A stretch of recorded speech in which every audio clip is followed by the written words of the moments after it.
Although I've been speaking Spanish for a long time, there is still one mistake that I still make regularly, and that mistake is with the genders of different words in Spanish. I still find that at times I make mistakes with using the masculine or feminine article, basically using the proper masculine or feminine form of the word the. I find that I still make that mistake every now and then, and so let me say this first, but I do make that mistake much less than I did before. I don't make it as often as I used to. And so in this video I wanted to talk about how I've gotten to a point where I kind of feel comfortable, I feel very comfortable with identifying whether or not a word is masculine or feminine. And so in this video I'd like to talk to you all about how you can do the same, how you can improve on your ability to how you can know whether or not a word is masculine or feminine. So I have to acknowledge that if you really pay close attention to native Spanish speakers, they will oftentimes make this exact same mistake. They even in their own language mix up whether or not a word is masculine or feminine, or they may say something and realize that they made a mistake in saying the word that preceded it with a masculine or feminine word. They make that same mistake. So I will say, as this being our second language, Spanish, or some of you third, fourth language, some of you polyglots out there, we do have to have patience with ourselves in terms of mastering this and getting familiar with this concept of different words being gendered, because again, it doesn't exist in English. But I did want to mention that first before I get into the strategies and tips and tricks in terms of improving your ability to do this, because it's something that even native Spanish speakers struggle with at times. I see this a lot now that I consume a lot of content. Someone will say una canción, and so they'll say a song using the masculine form of the word a, but then they'll change it and they'll realize that they made a mistake and they'll change it from there. So I just wanted to add that before I go into the actual details of how to improve on this skill.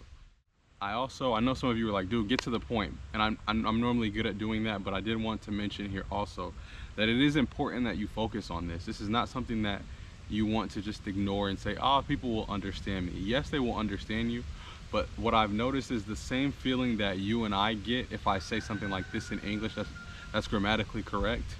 He don't want to do that. The same kind of feeling you might get when you hear someone say that in English is the same feeling that is emitted, or the same.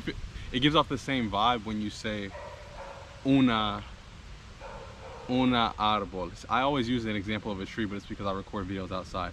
Or una hombre. It sounds really like, whoa, what is? That's weird. Like, that's weird. Okay, so keep that in mind when you're focusing on this. This is not something that you just want to skip.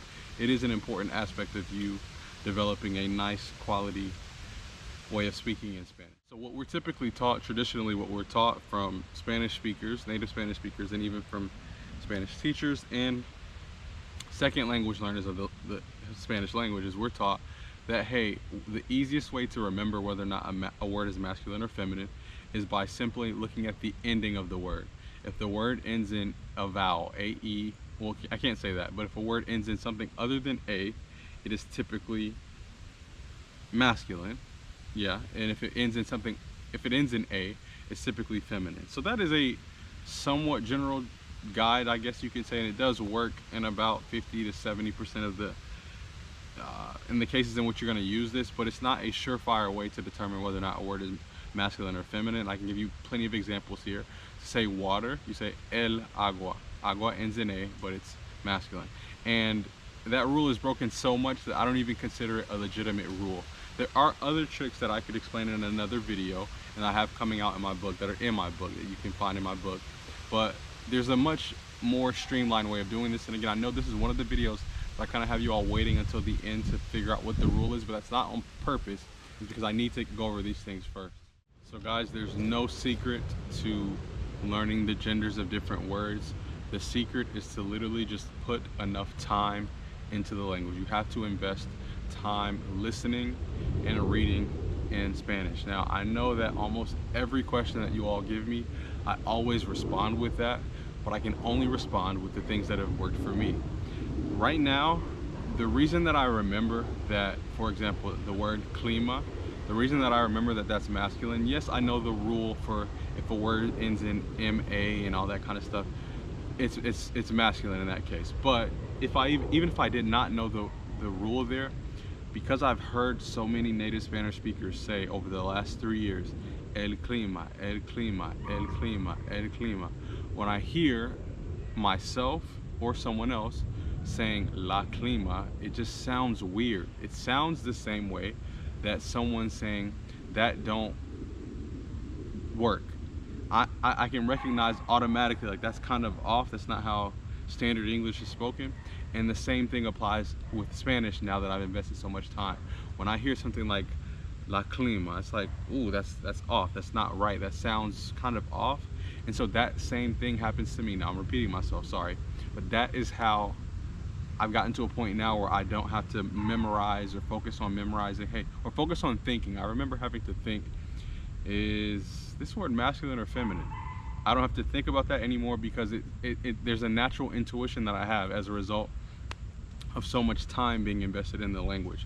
Me suena is what Spanish speakers say. It just sounds a certain way. It sounds normal. Me suena bien. When I hear the proper way that a word, the word being spoken with the proper article or the proper gender word that precedes it. Okay, so I know this may be one of my shortest videos. It's not super detailed, but that is the best way to get to a point where you feel comfortable with the different genders. You have to hear the word multiple times, multiple times, multiple times, and at a certain point, you will automatically associate that word with its proper gender, regardless of whether or not it ends in A or O or whatever other rules that we're taught. There's another point I wanted to add, but I can't think of it right now. Give me 1 second. I remember the other point that I wanted to add was that, again, we always should try to place ourselves in the position of a native Spanish speaking baby. A little toddler in Spanish is not learning that, hey, this word is masculine, this word is feminine. And I think I've mentioned this before in a video. The sun is, I'm looking at the sun directly there. I don't think a little baby, I know a toddler is not being taught. The sun is a masculine word. El sol es masculino. Entonces hay que poner el enfrente de la palabra sol. I don't think so. I just think the parents say in English, as we say, look, baby Jonathan, the sun, the sun. I think I'm speaking Spanglish. I think the same thing happens in Spanish. Parents just say el sol, and the kid memorizes that when I say sun, I put el in front of it. In school, I'm sure they get taught that the concept is masculine or feminine. I really should ask some native Spanish speakers. I have a conversation after this video actually, and I'm gonna ask my friend Juan if that's how they learn. But I'm assuming that they don't learn as a baby the concept of a masculine and feminine word. They get introduced to that formalized understanding of the language, of the Spanish language, in school. In the beginning, they're just learning basic words, and they learn the words with their genders associated with them. Hopefully this video has helped. I'm trying here. I don't know if this is a helpful video. Again, you all's comments really confirm whether or not the videos help or not. Time invested with the language will help you avoid the misunderstandings with genders. After like a year and a half, 2 years, if you're still making mistakes with genders, I think that's 100% normal, okay? It's literally just a matter of accumulating time with the language. I've repeated myself maybe 6 times here. I appreciate you all for watching. If you have any video ideas, guys, I'm running short. I had a long list. I still have a couple more, but I'm running short on these videos.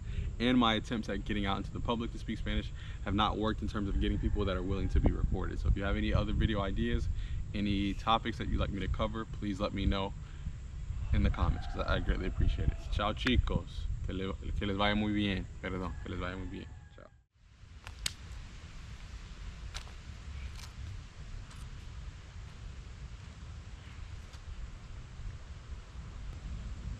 What is the other point? I cannot remember what the other point was. What was that? I remember.